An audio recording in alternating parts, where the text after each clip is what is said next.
Good morning. I'm Harley Schlanger from the LaRouche Organization with your daily update for February 28th, 2022. The world is being rocked by an ominous series of events as there's an escalation of the war danger, which has really taken off in the last 24 to 36 hours. We're now in a full-fledged Cuban Missile Crisis in reverse, in which the West, instead of acting as Khrushchev did when Kennedy warned about the U.S. not accepting weapons close to the United States, 90 miles from the United States, and the Russians then withdrew those missiles. At this point, the West is escalating the arms shipments into Ukraine, which is one of the principal reasons why the Russians launched their invasion in the first place, or their special military operations, which has to do with the fact that Ukraine is being used as a platform for threatening the security of Russia. This has been clear for months. It's been clear actually for 20 years, with the intention of bringing Ukraine into NATO to place offensive weapons within minutes of the Russian capital of Moscow by posting them in eastern Ukraine. When Putin tried in 2007, 2008 to bring this up as a matter for Western leaders, it was rejected. After the Maidan coup of February 2014, when it became clear that the Russian population in eastern Ukraine was being threatened by the extreme nationalists of the right wing in Ukraine, a neo-Nazi formation in the security forces, again, the Russians brought together an effort to stop this, which was called the Normandy Four and the Minsk Agreement. But the Ukrainians never accepted it. And so as we now are watching this escalation, which I'll review in a moment, keep in mind that this was not inevitable. It did not have to come to this, but it's the stubborn refusal of the West to take the legitimate security and reasonable security demands of Putin seriously, which has led to this crisis. Let me simply add that that was the intent of the Western refusal, to provoke this crisis because of the ongoing collapse of the unipolar world system and its financial infrastructure. The Western world, the transatlantic world, is facing a complete economic meltdown. And rather than address it, they're preparing a war confrontation and a series of economic measures which could produce the blowout quicker, a chain reaction series of defaults, and then blame it on Russia, and then use that to put in place their fascist global economic plans for a great reset and a Green New Deal. Now, what's happened in the last 24 to 36 hours?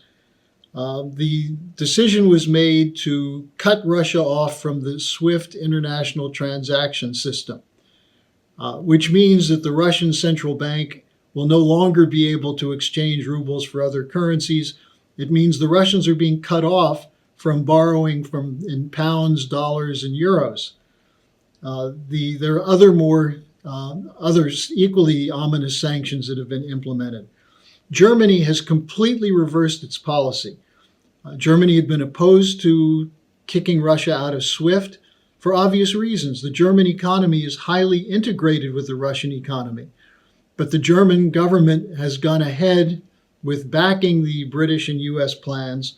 And also they've announced their plans to rearm, to escalate their arms buildup, and at the same time to ship weapons into Ukraine. There's pressure, enormous pressure on Ukrainian President Zelensky to not negotiate with the Russians, to not negotiate the possibility of Ukraine staying neutral, being neither in an East Bloc or a West Bloc, but there's pressure on him to continue the fighting. There are bloody war cries from people like Ursula von der Leyen, the president of the European Commission, Liz Truss, the foreign minister of the United Kingdom, and others. And we even have from Japan, former Prime Minister Abe, saying that Japan should offer to allow U.S. nuclear weapons to be placed on Japanese soil. In response to these developments, which clearly spell out an intention for deepening the engagement of the West against Russia, President Putin put his nuclear forces on high alert. This is an extremely dangerous development. Not that Putin shouldn't have done it, but the fact that he feels forced to do it because his assessment is that the West is fully committed to this war. This is the most dangerous moment we've had for humanity since the 1962 Cuban Missile Crisis in October of that year. And only fools would say there's no danger of world war or possibly nuclear war. Only self-deluded individuals would say that this is not a threat that faces all mankind. What the LaRouche organization is doing is going on a full mobilization to call on citizens of all countries to demand an end to the madness by convening immediately an urgent conference to discuss a new security architecture which defends the security of all nations, and a new financial architecture which is addressing the well-being of all nations. We have put a petition to this effect together. It's on the schillerinstitute.com website. I'll have a link at the bottom of this update for you to get it. Read it, study it, discuss it. Engage everyone in the discussion, including local politicians, including your national politicians, including veterans groups, including religious groups. If people don't cry out now, it may be too late to stop what is already in motion. When the U.S. pushed this latest phase of escalation against Russia, it was doing what was planned in advance. This is clear from a January 25th briefing given by two senior administration officials anonymously, where they said the intent of the sanctions is to so thoroughly degrade the Russian economy that it will be atrophying. It will be cut off from any aspect of modern technology. It will be denied credit. It will be a pariah state. And the intent, the ultimate intent, is to provoke such misery in the Russian population that they can be mobilized into a regime change coup against President Putin. The goal is not to defend Ukraine. It's not to defend the so-called freedom and democracy in Ukraine. There's no democracy in Ukraine. They've been shutting down opposition parties, opposition press since the 2014 coup. The goal is to destroy the Russian economy. And this went into a high gear after February 4th with the Putin-Xi Jinping conference, negotiation in Beijing, which produced an agreement between the two nations to stand together in the face of this kind of Western policy. Now, we have to bring forward a chorus of voices from all levels. But we need prominent people to speak out, people like Douglas McGregor, Colonel Douglas McGregor, the former Trump Defense Department official, who has spoken importantly about the West causing this crisis by not taking Putin's security demands seriously. And this conference must be held as quickly as possible.